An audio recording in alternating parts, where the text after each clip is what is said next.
بسم اللہ الرحمن الرحیم اللہم صلی علی محمد و آل محمد۔ آج 21 رمضان مبارک ہے اور آج شہادت کا دن ہے امام متقیان مولا کائنات، جن کو یعقوب الدین رسول پاک صلی اللہ علیہ وسلم نے کہا، جن کو نفس کہا رسول پاک صلی اللہ علیہ وسلم نے اپنا آئے مباہلہ میں، جن کا زکوٰۃ دینے کا طریقہ اللہ کو اتنا پسند آیا کہ اس کا بھی قرآن میں ذکر ہے کہ جو رکوع کی حالت رکوع میں جو زکوٰۃ دے، جو زہرا کے شوہر ہیں، جو رسول پاک صلی اللہ علیہ وسلم کی نفس ہیں، ان کے بھائی ہیں، ان کے داماد ہیں، جو فاتح خیبر ہے، جو قاتل مرب و انتر ہے، جن کا عدل یہ تھا کہ چاہے جھولے میں اژدہا ہو یا پھر خیبر میں مرحب ہو، تو عدل یہی ہے کہ جس کو منقسم کیا برابر حصوں میں منقسم کیا۔ تو یہ ہے عدل علی۔ آج ہم اس حوالے سے بات کریں گے، ان کی شان کے حوالے سے بات کریں گے، ان کی وصیت کیا تھی اس پہ بات بھی کریں گے۔ اور مجھے لگتا ہے کہ پروگرام کا نشریات کا ٹائم مختصر ہے، ہماری زبانوں میں وہ تاثیر بھی نہیں کہ ہم ان کے فضائل ان کے مصائب بیان کر سکیں۔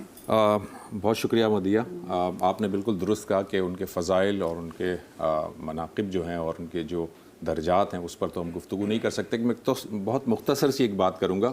حضرت سعد بن ابی وقاص جو ہیں، انہوں نے فرمایا کہ 3 باتیں ایسی ہیں جو سیدنا علی رضی اللہ تعالیٰ عنہ کے ساتھ جو منسوب ہیں کہ اگر کاش وہ مجھے ملتی تو وہ 100 سرخ اونٹوں سے بہتر ہوتی۔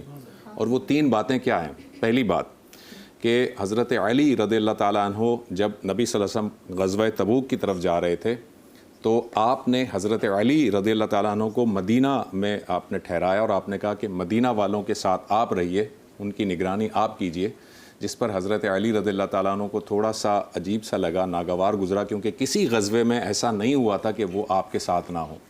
اس وقت نبی صلی اللہ علیہ وسلم نے بڑے تاریخی الفاظ کہے تھے اور فرمایا تھا کہ علی میرے ساتھ تمہاری نسبت ایسی ہے جیسی کہ موسیٰ کے ساتھ ہارون کی تھی، مگر میرے بعد کوئی نبی نہیں آئے گا۔ ایک بہت بڑی بات تھی جو نبی صلی اللہ علیہ وسلم نے حضرت علی رضی اللہ تعالیٰ عنہ کے لیے فرمائی۔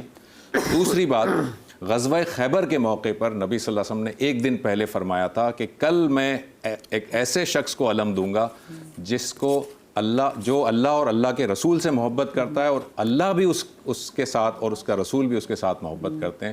اور بہت بڑے بڑے صحابہ کرام تھے جن کو یہ رشک آ رہا تھا اور جو تمنا کر رہے تھے کہ کاش ان کا وہ نام آئے، لیکن وہ حضرت علی رضی اللہ تعالیٰ عنہ کے ہاتھ میں علم دیا گیا۔ اور تیسری بات جو حضرت سعد نے فرمائی وہ یہ کہ نبی صلی اللہ علیہ وسلم نے ایک چادر کے اندر جو ہے وہ اپنی چادر میں حضرت علی، حضرت فاطمہ، حسن اور حسین کو اپنے چادر میں لے لیا اور کہا کہ یا اللہ یہ میرے اہل بیت ہیں۔ یہ تینوں باتیں ایسی ہیں کہ جو اس سے بڑھ کر پھر کچھ ہو ہی نہیں سکتا۔ تو ہم اپنے پروگرام کو آگے بڑھاتے ہیں اور مزید اس پہ گفتگو کریں گے۔ بالکل جی، ہمارے ساتھ مفتی نور رحمانی صاحب موجود ہیں، ہمارے ساتھ علامہ تقی مہدوی صاحب موجود ہیں، ہمارے ساتھ ہمارے ریلیجیس اسکالر بہن عائشہ بلال موجود ہیں، اور ہمارے ساتھ بڑی پیاری نعت خوان بہن جویریہ موجود ہے۔ ساتھ میں آج ہمارے ساتھ سوز خان بھائی علی بھی موجود ہیں۔ آپ کو تمام لوگوں کو اپنے شو میں خوش آمدید کرتے ہیں اور بسم اللہ کرتے ہیں ان کے فضائل سے۔ تو سب سے پہلے تو نور بھائی، میں نے عدل کے حوالے سے بات کی، میں نے ان کے بچپنے کے حوالے سے بات کی، اور اس سے پہلے بھی میں چاہوں گی کہ ایک تو جن کا نام رکھا گیا علی، اور جو حیدر، جو ان کی والدہ نے جن کا نام حیدر رکھا تھا، جس پہ کیونکہ جب بھی کوئی جنگ میں جاتا تھا اپنا نام بتاتا تھا، لیکن کبھی کسی نے یہ نہیں بتایا کہ میری ماں نے میرا نام حیدر رکھا ہے۔ تو ذرا پہلے نام کی تو فضیلت بیان کیجیے پلیز۔ نحمد و نصلی علی رسول الکریم، اما بعد فاعوذ باللہ من الشیطان الرجیم، بسم اللہ الرحمن الرحیم۔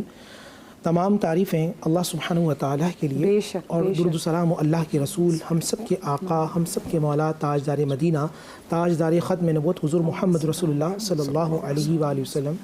اور آج جو ہے وہ عتق من النار، یعنی کہ عشرے کا جو آخری عشرہ ہے، جہنم کی آزادی، جہنم سے نجات، عتق من النار، اس کا پہلا دن ہے۔ جب میں رسول پاک صلی اللہ علیہ وسلم کی یہ حدیث پڑھتا ہوں اور جب یوم علی آتا ہے تو دل یہ کہتا ہے کہ جہنم سے نجات صرف اسی کی ہوگی جس کے دل میں علی ہو، جس کے دل میں محبت علی ہو۔ اور اللہ سبحانہ و تعالیٰ نے عتق من النار، پہلی شب قدر لیلۃ القدر کی ابتدا یہاں سے کری۔ آپ کے سوال کا جواب بھی دیتا ہوں۔ پھر ذہن میں ایک بات آتی ہے، علی مع القرآن، علی قرآن کے ساتھ ہے اور قرآن علی کے ساتھ ہے۔ تو علی قرآن کے ساتھ، قرآن علی کے ساتھ، کبھی کبھی دل یہ کہتا ہے کہ جب قرآن کا پوچھنا ہو تو علی سے پوچھنا، اور علی کے بارے میں پوچھنا ہو تو پھر قرآن سے پوچھنا۔ اللہ اکبر۔ اور جب میں یہ باتیں سوچتا ہوں تو پھر کبھی کبھی جب میں ایمان والوں کی آیات پڑھتا ہوں تو دل کہتا ہے ایمان والوں کا امام علی ہے۔ جب میں متقیوں کی بات پڑھتا ہوں تو متقین کا پیر علی ہے۔ ولیوں کی بات کرتا ہوں تو ولیوں کا امام علی ہے، اور جب جہاد کی بات پڑھتا ہوں قرآن میں تو کائنات جہاد میں اس کے ماتھے کا جھومر علی ہے، اور جب میں بات اہل بیت کی پڑھتا ہوں تو پھر اہل بیت میں علی ہے، اور صحابہ کی بات کرتا ہوں تو صحابہ کی زینت علی ہے۔ یہ مولا کائنات سیدنا علی شرع خدا کرم اللہ وجہ الکریم کی بات ہے۔ اور جب نام رکھنے سے پہلے کی بات کر لی جائے تو اس کائنات میں علی اور علی کا مزاج اس جیسا مزاج کسی کا نہیں ہے۔ بالکل صحیح۔ وہ کیسے؟ وہ ایسے ہر کسی نے دنیا میں آنے کے بعد رسول کو پہچانا ہے، ہر کوئی جب اعلان نبوت ہوا تب پہچانا کہ یہ محمد رسول اللہ ہے، سوائے مولا علی شرع خدا کے کہ جو بچہ 3 دن کا ہے آنکھیں نہیں کھولتا، اور جب رسول اللہ صلی اللہ علیہ وسلم اپنے ہاتھ میں لیتے ہیں تو لمس مصطفیٰ کو علی ایسا پہچانتا ہے، خوشبو مصطفیٰ کو علی ایسا پہچانتا ہے، انداز مصطفیٰ کو علی ایسا پہچانتا ہے، جو 3 دن تک آنکھ نہیں کھولتا وہ مصطفیٰ کی ہاتھ میں آ کے فوراً آنکھ کھول دیتا ہے، اور زمانے کو بتاتا ہے کہ علی دیکھے گا بھی مصطفیٰ کو، علی سنے گا بھی مصطفیٰ کو۔ اور سب سے پہلی لعاب دہن اور جو سب سے پہلی غذا بنتی ہے علی شیر خدا کی، وہ بھی لعاب دہن مصطفیٰ صلی اللہ علیہ وآلہ وسلم۔ تو پھر علی علی کیوں نہ ہو؟ علی کا معنی بلندی کا ہوتا ہے۔ اور جب ابھی آپ بات کر رہی تھی تو آپ نے بات کی اماں نے نام رکھا نا، تو میں قرآن سے نہ پوچھوں، سورہ احزاب سے نہ پوچھوں؟ ابھی میں دکھا رہا تھا یہ، اب دیکھیں یہ سورہ احزاب آیت نمبر 8، آیت نمبر 9، آیت نمبر 10، آیت نمبر 11۔ اب یہاں بات ایمان والوں کی بھی ہو رہی ہے اور یہاں بات منافقین کی ہو رہی ہے۔ پھر آپ کے سوال کا جواب 1-2 منٹ بس میں چاہیے۔ یا ایھا الذین آمنوا، اے ایمان والو، پھر بات کی جا رہی کہ دیکھو اس دن غزوہ خندق میں حالت کیسی تھی، ذاقت الابصار، کہ جب آنکھیں پھٹی ہوئی تھی، وبلغت القلوب حناجرا، کہ جب دل جو ہیں وہ یہاں حلقوم میں آ چکے تھے، حلق میں آ چکے تھے، چاروں طرف افراتفری کی حالت تھی۔ اور منافقین کیا کرے؟ نعوذ باللہ من ذالک، والذین فی قلوبہم مرض ما وعدنا اللہ ورسولہ الا غرورا۔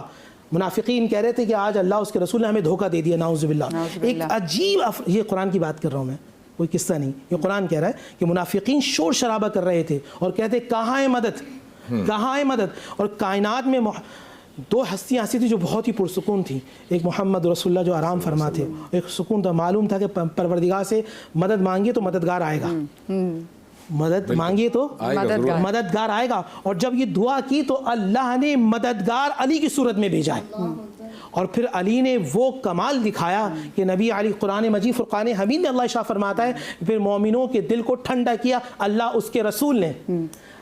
تلوار چلاتے ہیں علی اور اللہ سبحانہ و تعالیٰ ان کی فتح و نصرت کی بات کرتا ہے۔ صحیح۔ اور تاکہ بھائی یہی اگر ہم غزوہ خندق کے والے سے بات کریں تو یہیں پر ان کو کل حق بھی کہا گیا ہے، کل ایمان بھی کہا گیا ہے، کل ایمان کہا گیا ہے، تو یہ کیا بتاتا ہے؟ بسم اللہ الرحمن الرحیم۔ جنگ خندق کے اندر جب آپ کو بھیجا گیا تو فرمایا کہ برز الایمان کلہ الی الکفر کلہ، آج کل ایمان جا رہا ہے کل کفر کے مقابلے میں۔ اور جب آپ عمر بن عبدود کو تحقیق کر کے آئے تو فرمایا ضربت علی یوم الخندق افضل من عبادت الثقلین، علی کی ایک ضربت ثقلین کی عبادت سے افضل ہے۔ اس کا کیا مطلب ہے؟ اگر اس کی تشریح دیکھی جائے، ابو سعید خدری سے کسی نے سوال کیا کہ یہ بتائیے کہ آپ کے نزدیک صحابہ میں سب سے افضل کون ہے؟ تو کہا کہ تم کس کی بات کرتے ہو؟ میرے نزدیک تو علی سے بڑھ کر اور کسی کا نام ہی نہیں ہے۔ تو کہا کہ آپ یہ کیسے کہہ سکتے ہیں؟ کہا میں علی کی پوری زندگی کی بات نہیں کرتا، میں علی کی صرف ایک ضربت کی بات کرتا ہوں۔ اللہ اکبر۔ جو خندق کے دن علی نے ایک ضربت ماری ہے اس کے بارے میں رسول صادق نے فرمایا ضربت علی یوم الخندق افضل من عبادت الثقلین، یعنی تمام جنات اور تمام انسانوں کی عبادت سے افضل علی کی ایک ضربت ہے۔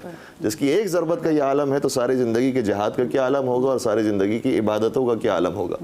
اور پھر جس طریقے سے بھائی نے بیان فرمایا کہ آپ کی ولادت ہی خانہ خدا کے اندر ہوئی ہے کہ کائنات میں کسی کی ایسی ولادت نہیں ہوئی، اور پھر آپ کی شہادت بھی خانہ خدا سے ہوئی ہے۔ جب آپ کا بچپن آیا تو اس موقع پر بھی حضور کو جو سب سے بڑی ڈھارس تھی وہ حضرت ابو طالب علیہ السلام کی صورت میں تھی۔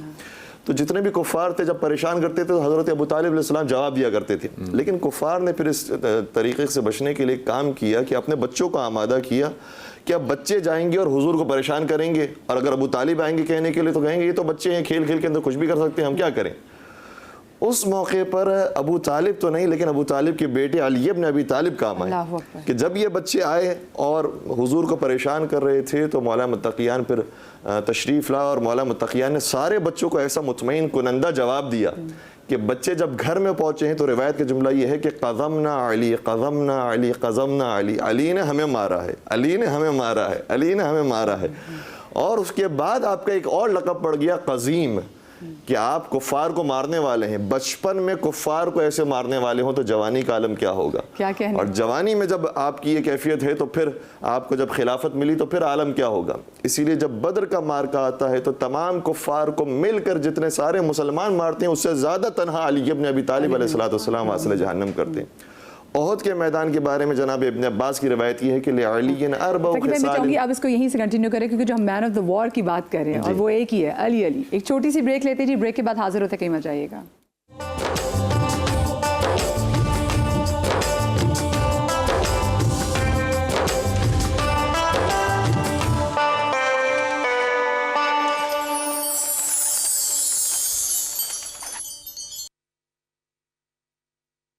چونکہ ہم بات کر رہے ہیں شیر خدا کی، باب العلم، مولا کائنات، امام متقیان حضرت علی کرم اللہ وجہ کی. اور جب ہم ان کی شجاعت کی بات کرتے ہیں تو جو تلوار ذوالفقار اللہ نے ان کو عطا کی، تو ایسا بھی نہیں کہ جب جنگ میں جاتے تھے تو جس پہ تلوار چلاتے تھے تو بس جو سامنے آئے چلا دی، تو یہ بھی دیکھتے تھے کہ کہیں اس کی نسلوں میں کوئی مسلمان نہ ہو، ایسا ہوتے تو چھوڑ دیتے تھے. تو یہ علم تھا ان کا، یہ علم تھا ان کا جن کی ہم بات کریں. اور یہ واحد ایک کائنات میں ہم دیکھیں. اور سب سے پہلے جیسے میں نے 19 کو بھی بولا کہ جو مسجد کی سب سے پہلے دہشت گردی تھی وہ مسجد کوفہ میں ہوئی، جو ابن ملجم لعین نے کی. اور ابن ملجم جو سو رہا تھا اس کو ٹھوکر مار کے کہا کہ اٹھو اور جو کام کرنا ہے اس کو کرو.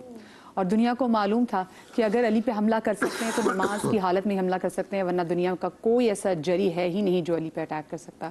یہ اب ذرا ہم چاہوں گے ہم ذرا شہادت کے حوالے سے بات کریں اور وصیت کے حوالے سے بات کرنا بہت ضروری ہے کہ وہ ہمیں کیا دے کے گئے ہیں. بسم اللہ الرحمن الرحیم. دونوں ہی موضوعات بہت وسیع ہیں. میں ایک جملوں کے اندر اس کو بیان کرنے کی کوشش کروں گا. کس نے کیا خوب کہا تھا کہ کس کی مجال تھی آتا جو روبرو یا علی، قاتل نے وار کیا بھی تو پشت سر سے کیا. تو آپ کی نمازوں کے بارے میں دیکھ چکے تھے کہ آپ نماز میں اتنا محو عبادت پروردگار ہو جاتے ہیں کہ اگر پیروں سے تیر بھی نکال لیا جائے تو آپ کو خبر نہیں ہوتی. تو اگر کوئی جا سکتا ہے علی کے مقابلے پر تو صرف نماز میں جا سکتا ہے کہ جب آپ خدا کے سامنے رخ کیے ہوئے ہوں تو پیچھے سے وار کیا جائے. اس لیے ابن ملجم نے یہ حرکت انجام دی. دوسری بات یہ کہ جو آپ کی وصیت ہے وہ بھی سننے کے قابل ہے. نہج البلاغہ کے اندر موجود ہے. فرماتے اپنے بیٹے امام حسن و امام حسین کو مخاطب کر کے فرماتے اوصیکما بتقوی اللہ والا تبغی الدنیا وان بغتکما ولا تأسفا علی شیء منها زوی عنکما قولا بالحق واعملا للاجر. فرمایا بیٹا حسن و حسین. یہ کون ہے حسن و حسین؟ جو جوانان جنت کے سردار ہیں. ان کے ذریعے اصل میں ہمیں تعلیم دینا چاہ رہے ہیں. فرماتے ہیں کہ بیٹا حسن و حسین اللہ کا تقوی اختیار کرنا اور کبھی دنیا کی طرف رخ نہ کرنا، چاہے دنیا تمہاری طرف رخ کرے. اور جب بھی بات کہنا ہمیشہ حق کی بات کہنا، اور جب بھی عمل انجام دینا ہمیشہ خدا سے اجر و ثواب کی امید رکھنا.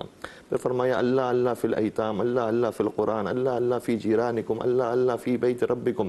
خدا را یتیموں کا خیال رکھنا، خدا را حج پروردگار کو جاری رکھنا، خدا را ہمسایوں کا خیال رکھنا، خدا را قرآن پر عمل کرتے رہنا. کہیں ایسا نہ ہو کہ تمہارے دشمن قرآن پر عمل کرنے میں تم سے سبقت لے کر جائے. اور پھر آپ کے جملے جب مکمل ہونے لگے تو آپ نے فرمایا کہ اور بیٹا حسن و حسین، اگر میں زندہ رہوں تو بہتر جانتا ہوں کہ اپنے قاتل کے ساتھ کیا کروں، اور اگر اس دنیا سے چل بسوں تو پھر اس نے میرے سر پر ایک ہی ضربت ماری تھی. یہ نہ کہنا کہ امیر المومنین مارے گئے، یہ ہمیں درس دینے کے لیے. یہ نہ کہنا خلیفۃ المسلمین مارے گئے اور اس کے بدن کو مسلح کیا جائے، اس کے بدن کو ٹکڑے ٹکڑے کیا جائے. اور یہ بھی اشارہ ہے حکمرانوں کی طرف جو عام طور پہ کام کرتے تھے کہ جب ان کو مارا جاتا تھا تو پورے خاندان اجاڑ دیے جاتے تھے. آپ نے فرمایا صرف ایک ضربت کے بدلے ایک ہی ضربت مارنا. اور جو مصائب کے جملے ہیں وہ اپنے مقام پر میں بھی عرض کرنے کی کوشش کروں گا، لیکن جو آپ کے سے عشق رکھنے والے ہیں خود انہوں نے کتنے مصائب برداشت کیے، اور خود ان کی بھی اگر ہم تاریخ دیکھیں تو وہ ایک الگ تاریخ ہے. جناب حجر ابن عدی ہوں، جناب میثم تمار ہیں، جناب رشید ہجری ہوں، جناب ابو ذر غفاری ہوں، سب کی عجیب کیفیت ہے. جناب ابو ذر غفاری ایک مرتبہ حاکم وقت نے کچھ پیسے دیے، 200 دینار دیے. تو انہوں نے سوال کیا یہ 200 دینار سب کو دیے گئے ہیں یا مجھے خاص طور پہ دیے گئے؟ کہا نہیں، آپ کے لیے خاص تحفہ آیا ہے. تو سمجھ گئے کہ یہ علی کو مجھ سے خریدنا چاہتے ہیں. فرماتے ہیں کہ لقد اغنیت بحب علی ابن ابی طالب، میں غنی ہو گیا ہوں علی ابن ابی طالب کی محبت کو حاصل کرنے کے بعد، مجھے ان پیسوں کی ضرورت نہیں ہے. اور جناب میثم تمار جن کو داغ پہ جب سوار چڑھایا گیا اور آپ فضائل علی ابن ابی طالب بیان کر رہے تھے تو حاکم وقت نے حکم دیا کہ ان کی زبان کو کاٹ دیا جائے. زبان کو کٹنا گوارا کر دیا. ذرا تصور کریں, انسان ایک سوئی برداشت نہیں کر سکتا. حضرت میثم تمار کی زبان کاٹی ہے ذکر علی کے اندر, اور کسی نے خوب کہا کہ فراز دار سے میثم یہ بیاں دیتے ہیں, رہے گا ذکر علی ہم زباں دیتے ہیں, اور صفے بناؤ محبوں کے دار سے میثم نماز عشق علی کی اذاں دیتے ہیں. اور پھر جناب حجر ابن عدی کی اگر بات کی جائے تو ان کے بیٹے ان کی نظروں کے سامنے شہید کیے جا رہے ہیں, اور وہ چاہتے تو اپنے بیٹے کو بچا سکتے تھے, لیکن اپنے بیٹے کو آگے کیا سوال کیا کہ آپ نے اپنے بیٹے کو کیوں آگ کی طرف بھیج دیا؟ کہ اس لیے کہ اگر میں چلا جاؤں تو مجھے یہ خوف ہے کہ کہیں اس کا ایمان لرز نہ جائے اور وہ بعد میں آتش جہنم میں نہ چلے جائے. میں چاہتا تھا کہ اپنی نظروں کے سامنے یہ علی کی محبت پر ہی شہید کیا جائے. علامہ صاحب کیونکہ وقت بڑا مختصر یہیں پہ اختتام کرنا پڑا, لیکن آپ نے رزق کی بات کی تو ولائے علی سے بڑا رزق کوئی نہیں ہے. اللہ پاک اس رزق سے آپ تمام تو لوگوں کو مستفید کرے. چھوٹی سی بریک لیتے ہیں, اس کے بعد حاضر ہوتے ہیں.